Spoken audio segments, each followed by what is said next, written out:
Hello tout le monde, j'espère que vous allez bien. Aujourd'hui, on va parler de l'un des meilleurs smartphones sous les 300 €, un futur best-seller signé Xiaomi. Il s'agit tout simplement du Redmi Note 10 Pro. Ce smartphone a déjà pas mal de choses pour lui, il est tout simplement une version un peu plus performante du Redmi Note 10 sorti il y a peu. Nous allons voir ensemble dans cette vidéo les petites différences entre les deux smartphones, mais surtout que vaut vraiment ce Redmi Note 10 Pro. Avant de commencer, n'hésitez pas à liker, partager et surtout vous abonner en activant la petite cloche pour être prévenu des prochaines vidéos. Ce smartphone a beaucoup de choses pour lui. 4 capteurs photo dont un de 108 mégapixels qui est le principal, 5020 mAh, un Snapdragon 732G, un écran AMOLED 120 Hz, enfin bref, la fiche technique est très alléchante sur ce smartphone. Mais à l'utilisation, est-ce que tout ça se fait ressentir? Ce Redmi Note 10 Pro est un smartphone entrée milieu de gamme, donc un smartphone à prix accessible avec des caractéristiques dans les nouveautés proposées actuellement sur des smartphones un peu plus chers. On a un design classique, sobre, efficace, sans excès.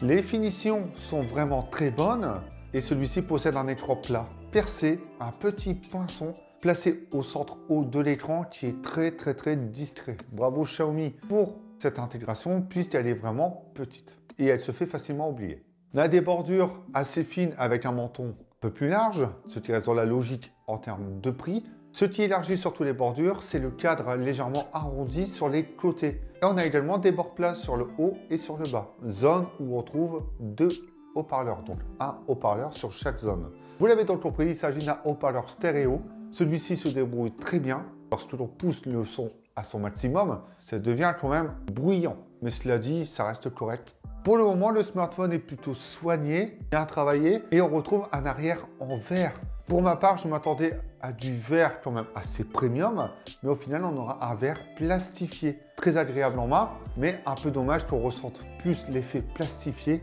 que verre lorsque l'on tient celui-ci.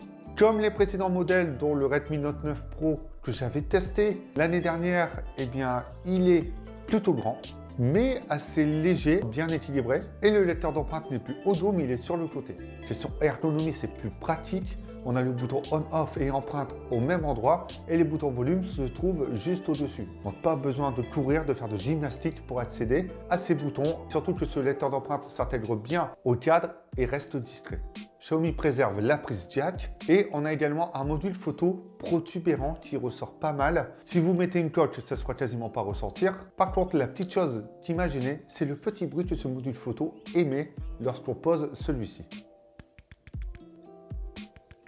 On a donc ce bruit proche du module photo sur la partie supérieure de l'arrière et non sur le bas. Enfin bref, tout est correct pour le moment, ça correspond bien au prix. Et ce qui m'a vraiment intéressé, c'est l'écran 120 Hz Full HD+ AMOLED.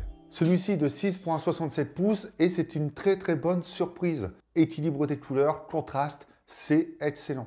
Le 120 Hz, vous l'aurez compris, apporte donc plus de fluidité, un peu plus de rapidité, surtout sur les transitions, le scrolling, etc. Et en jeu, ça peut permettre de gagner un petit peu en taux de rafraîchissement. Je dis bien un petit peu parce que ça, on va en reparler juste après. La luminosité est vraiment bonne, surtout au maximum. Si on est vers les 50-60%, pour moi, ça manque un peu de peps. Au maximum, à 100%, il n'y a aucun souci pour un usage extérieur. La taille apporte un réel confort lorsque l'on joue, lorsque l'on regarde du média, lorsque l'on regarde des vidéos, du streaming, donc Netflix, Disney+, etc. ou même YouTube. C'est vrai que c'est intéressant. Après, pour un usage quotidien, ça se fait ressentir. Et d'un avis personnel, il faudra utiliser assez régulièrement la deuxième main pour un usage quotidien.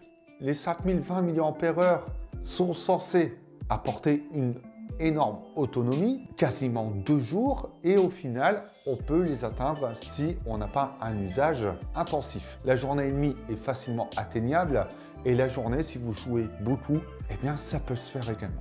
Vous avez donc compris que ce smartphone ne vous lâchera pas en cours de route, et en plus de ça, il se chargera avec un chargeur 33 watts, ce qui lui permettra d'être chargé de 0 à 100% en un peu plus d'1 heure. Ça a toujours été le cas sur les Redmi. Encore une fois, ça prouve que ces smartphones, sur ce positionnement, ils restent excellents.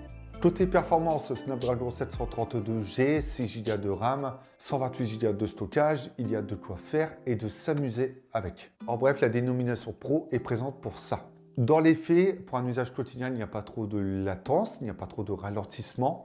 Ça tourne très très bien et je n'ai pas eu de gros soucis avec. Même si on a un usage très intensif, ça reste quand même assez fluide. Là où vous allez sentir une grosse différence, c'est sur les jeux. Lorsque vous pousserez le smartphone à son maximum. Les jeux lourds tournent sans problème, l'aspect graphique est quand même présent et je n'ai pas eu de soucis. Par contre, si vous commencez à jouer à Fortnite ou des jeux qui réclament beaucoup plus de puissance et de taux de rafraîchissement, là, ça risque d'être compliqué. En bref, pour tout ce qui est partie gaming, ce sera intéressant sur les jeux optimisés pour smartphone. Tout ça est accompagné d'Android 11 et MIUI 12. MIUI 12 qui reste quand même très personnalisable. On a ce choix également entre un centre de notification style iOS ou Android. Ça reste quand même l'une des interfaces Android les plus personnalisables et les plus customisables en interne. Vous connaissez déjà mon avis dessus, je me répète assez régulièrement. J'apprécie cette surcouche. Le seul petit problème, c'est qu'il y a encore quelques petits paramètres fouillis. Ça se règle avec le temps, mais un peu plus de centralisation serait vraiment intéressant. On arrive sur le dernier point, celui que Xiaomi met en avant en plus de l'autonomie, c'est la photo et le capteur de 108 mégapixels. Il est accompagné d'un capteur ultra grand angle de 8 mégapixels, d'un capteur de profondeur de champ, donc pour l'effet beauté de 2 mégapixels, mais également d'un capteur macro de 5 mégapixels. Le capteur macro, vous le savez, je n'utilise quasiment pas. Je ne vois pas trop d'intérêt à ce que ce capteur soit présent. Les photos de jour sont vraiment bonnes. C'est détaillé, c'est contrasté, quand même un poil saturé, mais l'ambiance de scène est quand même assez respectée. Et de nuit, il s'en tire vraiment bien. Le mode nuit apportera un petit plus, après ça dépendra vraiment de la luminosité extérieure, mais plus il y en aura, plus ça vous aidera. Mais de base, la luminosité sera plutôt bien gérée, il y aura quelques effets de flou lorsque vous bougerez ou lorsqu'il y aura un objet en mouvement, mais ça reste vraiment correct et dans l'ensemble, la partie photo, c'est une bonne surprise.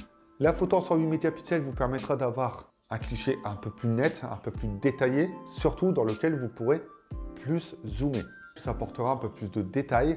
Concrètement, ça dépendra également de l'ambiance de scène parce que si la scène est bien éclairée et qu'il n'y a pas lieu d'être d'utiliser le 108 mégapixels, vous sentirez la différence sur les deux photos avec le mode normal et le mode 108 mégapixels.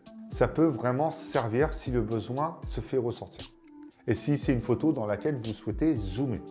Pour faire simple, il y a des petits plus face au Redmi Note 10. Forcément, le terme Pro est censé apporter quelque chose en plus. Ça se fait quand même un peu ressentir.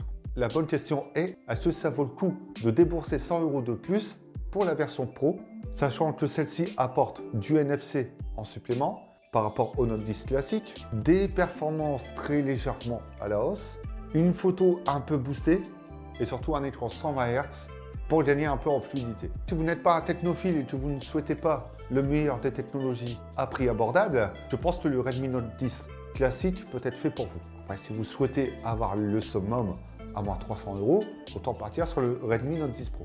Mais pour 300 €, il faut être honnête, ce smartphone est excellent. On sent l'amélioration face au Redmi Note 9 Pro de l'an dernier. Et c'est tout ce qu'on attend d'un smartphone à moins de 300 €. La concurrence est très rude. Il y a Realme, notamment avec le 8 Pro, qui a été annoncé il y a peu. Je l'ai testé également et qui est super intéressant. La petite reproche que j'ai à lui faire, c'est tout simplement autant mettre du très bon plastique que du verre qui fait un peu cheap. C'est tout ce que j'avais à dire sur ce Redmi Note 10 Pro. Donc si vous avez apprécié cette vidéo, n'hésitez pas à aller checker les autres sur la chaîne concernant Xiaomi ou même les autres tests de produits réalisés.